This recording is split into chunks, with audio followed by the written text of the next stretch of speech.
that says, what is the ruling on collaborating and agreeing with the community to pray night prayer other than in the month of Ramadan?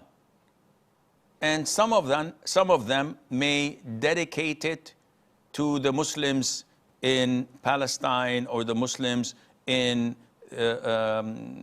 calamity-struck areas, and they would gather the community to pray such night prayer after Isha or at a specific night time at night. What's the ruling on that?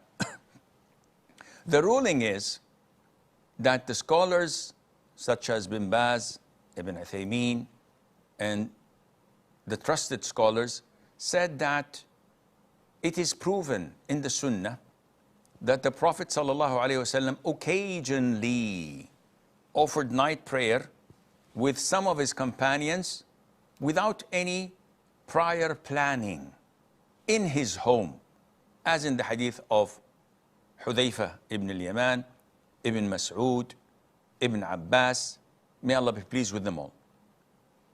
So they say if this is by coincidence, unplanned, once every blue moon, and it's done without a specific purpose, like people say, oh, tomorrow is Monday or Thursday, let us all fast tomorrow with the intention to support our Muslim brothers in China. This is an innovation. This is not permissible. Likewise, we would like to dedicate tonight's night prayer in congregation from 10 o'clock to 11 o'clock p.m.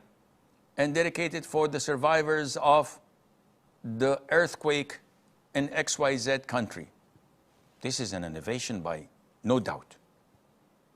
What about if there is no aim or target or purpose for it, just for the sake of praying night prayer?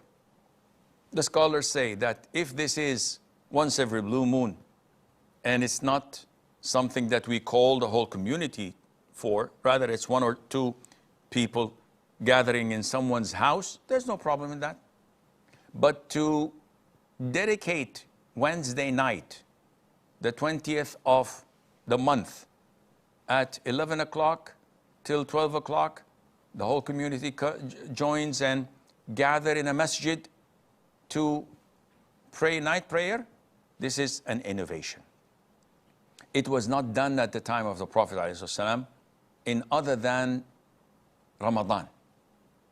So Taraweeh is the only congregation that's voluntary, that we gather the people in the masjid during the nights of Ramadan, because the Prophet did this ﷺ for 2, 3, maybe 4 nights, and then he stopped.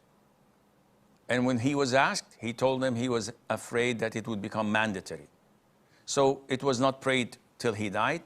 Then it wasn't prayed at the time of Abu Bakr. In the time of Umar, when he saw the people during the night time of Ramadan praying in little groups in the masjid, scattered, he gathered them all to pray behind Ubay ibn Ka'b, may Allah be pleased with him.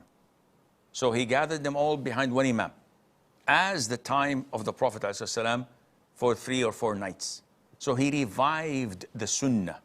And the fear of it becoming mandatory was no longer existing because the Prophet is dead. And there's no revelation coming to us telling us that now it's becoming mandatory. So it remains as it is, and Allah Azza wa Jal knows best.